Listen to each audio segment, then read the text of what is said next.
What is going on, everyone, and welcome back to the channel. Today I'm going to be doing my official 2021 NBA mock draft. This is, of course, including the new results that we've just found out after the official 2021 NBA mock draft, draft lottery rather, has officially, been done. A couple of crazy things happened there, but of course, I think the real big thing is, of course, the Detroit Pistons getting the first overall pick. I think this is absolutely great for Pistons fans. I think they really deserve this. And come on now, who else are they going to draft besides Cade Cunningham with the first overall pick? I think it's pretty obvious.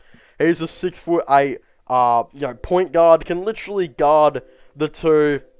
He can guard the 3 as well. He is a very versatile player. He actually averaged 20.1 points per game, 6 rebounds and 3.5 assists on 40% from 3. Of course, I think that playmaking will come over time in the NBA, but he's just a guy you just can't pass up. And considering he said now that he will not be practicing with any other team besides the Detroit Pistons, doing his draft workout, that's just insane. This guy, knows that he's going to be the first overall pick pretty much, and he wants to be the first overall pick, and he wants to be in Detroit. Like we've seen his Instagram stories, he said now that he can't wait to be a Detroit Piston. So I think that even pretty much reaffirms they are going to draft him with the first overall pick. So not exactly too much to really be talking about when it does come to him. But with the second overall pick, it does get a lot more tricky. The Houston Rockets currently have the second overall pick, and I think they will take it in a really interesting kind of scenario, because there are, I think, 2 options it will come down to for the Rockets. They can even take Evan Mobley or Jalen Green. You can't really go wrong because both of those players are absolutely incredible. So whichever one you get, you probably will be, fine with. But I think there is one out of the 2 that I think is a lot better for, of course, this, Houston Rocket team. And in my opinion, that's actually Evan Mobley. I think Evan Mobley really fits in with this team. I don't exactly see why they, wouldn't draft him, because they've, of course, they're really starting to build this core. John Wall, it looks like he probably doesn't want to be there. They might look to trade him. But when we look at, John Wall, even if he does get traded or not, and, they probably need a point guard, I still don't think they'd even look at Suggs. I just think Mobley would be so perfect for them, because you'd literally have, Wood, who would kind of come in. He'd probably play more of that, power forward position now full time. I think Christian Wood would play. But he's a good enough 3-point shooter to, of course, potentially do that. And I think that he can really work well with Evan Mobley. And I just don't think you pass up an opportunity to have a front court of Evan Mobley and Christian Wood. You just don't go about that. I know they need a small forward, but I just think that you probably go ahead and try and sign a small forward in free agency. Again, they of course had, they've still got Daniel House kind of playing on their team right now. He might leave in free agency. That could of course happen, but I still think, Deshaun Tate, he made all-rookie first team. I think they might look to play him permanently at that small forward position now. So, maybe, I just think they desperately need, another big man. Want to go out and get Mobley. I think that makes the most amount of sense, for them. But I guess taking Green wouldn't be too bad either. I just think they should be taking, Evan Mobley, partnering up with Christian Wood. They need another starting 5 of like John Wall at point guard, Kevin Porter Jr. at shooting guard, Deshaun Tate at small forward. Mobley would probably be center, and then of course Wood at power forward. That's a lethal young, team. So again, you definitely do that.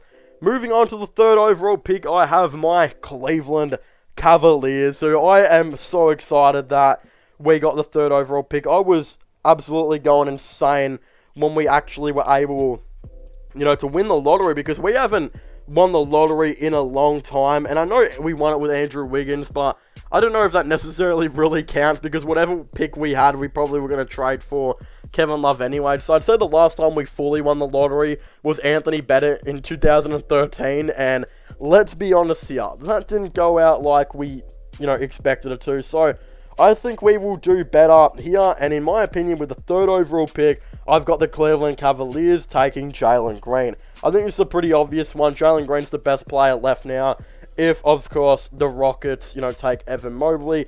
I think Green actually fits better into this Cleveland Cavaliers team, in my opinion, than Evan Mobley. Because, yes, Mobley could probably play power forward. I just don't think it would work. Like, that spacing would be pretty bad. I know Mobley's a pretty good mid-range shot, but he's still developing that three-point shot. If you put Mobley in that starting five, there's only like two players that can, shoot, and that's Darius Garland, who's a great three-point shooter, and Colin Sexton is still a little bit inconsistent, and Isaac Okoro is still trying to find his shot. It would not be a good shooting team. While if you bring Jalen Green in, I think Jalen Green will probably come off the bench to start off with. Then who knows, he might start here and there in the future. But I think he'd get big minutes off the bench. Like, he'd probably play backup point guard, backup shooting guard, and backup small forward. He would probably play literally all of it, just like how when the Cavs had Kevin Porter Jr., they kind of played him backup point guard, shooting guard, and small forward as well. Jalen Green actually started 15 games this year, played 32 minutes, and in them he's averaged 36.5% from 3, 18 points per game, 2.8 assists, and 4 rebounds. So, of course, I kind of think he'd just do everything off the bench for this team. It's been a long time since a player has won Rookie of the Year and Sixth Man of the Year at the same time. I believe it's only happened like once, I think. I think Jalen Green could definitely be, pushing for that if he gets drafted by the Cavs. But, hey, he'd probably only come off the bench for a little bit. They'd probably have, always a couple players getting injured. So he'd probably come in and start here and there. But it would be really interesting to see how this goes. I think he's perfect for the Cavs, though, because, look, he might not start much in his first season, but I think in his second season, when the Cavs have everything figured out, they might decide that Okoro might be not the starting small forward they thought he was. They might decide that Sexton might be better off the bench.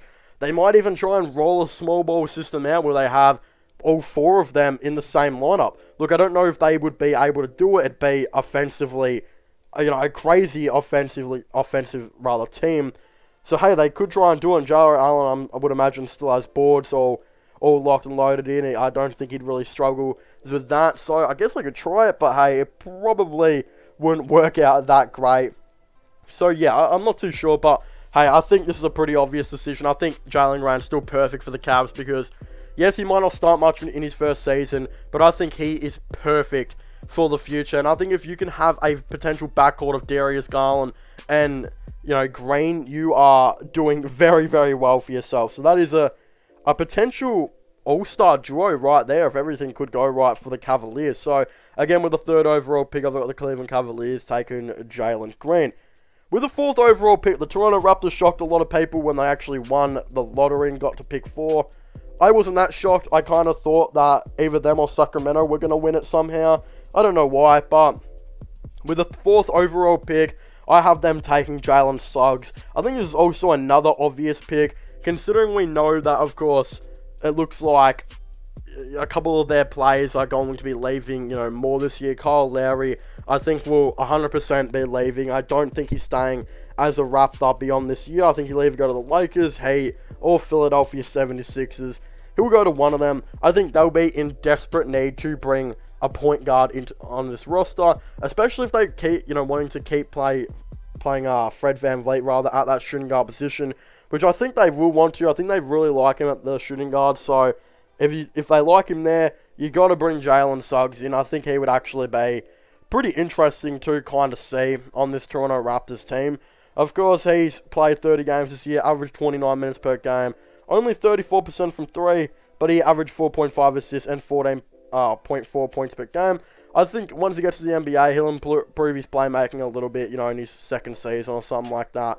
I think over time, it might take a little bit of time, but over time he will be, I think, a right player in the NBA, and I think he has a lot of potential. So, again, I think it makes a lot of sense for the Toronto Raptors just to say, hey, we know Lowry's probably going to be leaving. Whether they can get him to agree on a sign trade or not doesn't matter at this time. He will not be on the team next year, which means you got to, draft a point guard. I think you could reach for Davion Mitchell if you really like him that much, because he's more of probably a better defender than what Suggs is.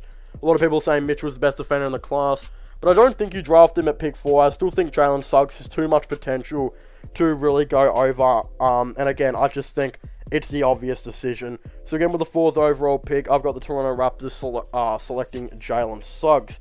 With the 5th overall pick, I have the Orlando Magic. Now, this one was kind of hard for me because I needed to see what their positional needs were. But at the end of it, I figured to myself, they've got enough point guards, they've got enough shooting guards. They don't need Mitchell or Johnson.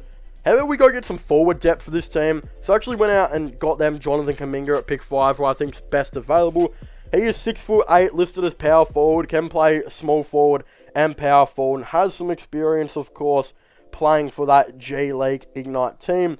So I just think that makes so much, sense for them to take Kuminga, give them some forward depth, especially considering they lack a lot of it. And again, they'll be losing Otto Porter Jr. in free agency most likely. James Ennis, I think, will leave in free agency.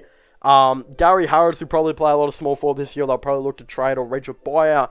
They will have no small forwards, so I think you bring in a dude that can play power forward as well and probably start for you at small forward in Kuminga.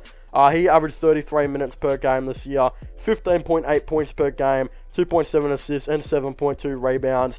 Again, his 3-point percentage wasn't great, only about 25%, but I don't think that really matters. If you can have a starting 5 of I'd probably say they'd roll Fultz at point guard, Hampton at shooting guard, Kuminga at small forward, Isaac at power forward, and maybe Wendell Carter at center. Then off the bench, you'd probably have Cole Anthony continue to come off there, Michael Carter-Williams, etc. And again, the other player who I'll get into drafting a little bit later.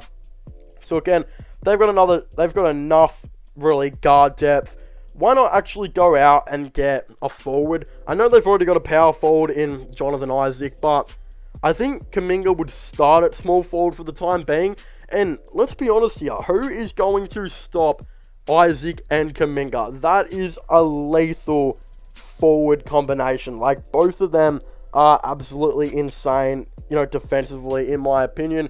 I think, Isaac will eventually develop now into being like a 15-point per game type of dude, especially now, when he'll come back. I think Kuminga will probably start off being like only an 8-point per game dude in his first season, but I think he could develop very, very strongly.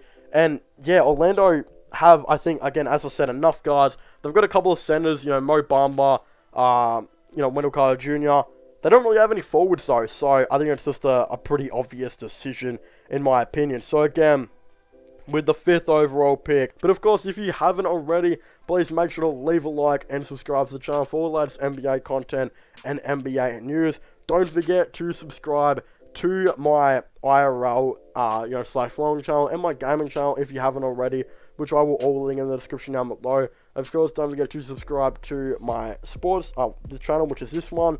Don't forget to check out my podcast as well if you haven't already, which will also be, linked in the description down below. Definitely leave a comment. What are your thoughts and opinions on my official 2021 NBA mock draft? Did you guys like it, or did you guys think it was bad? What would you guys have done different? Of course, I definitely would like to know all your thoughts and opinions on this down below. As I was saying, subscribe to all my other channels if you haven't already. As I was saying, leave a like, subscribe, and comment, and I'll see you guys next time. Goodbye.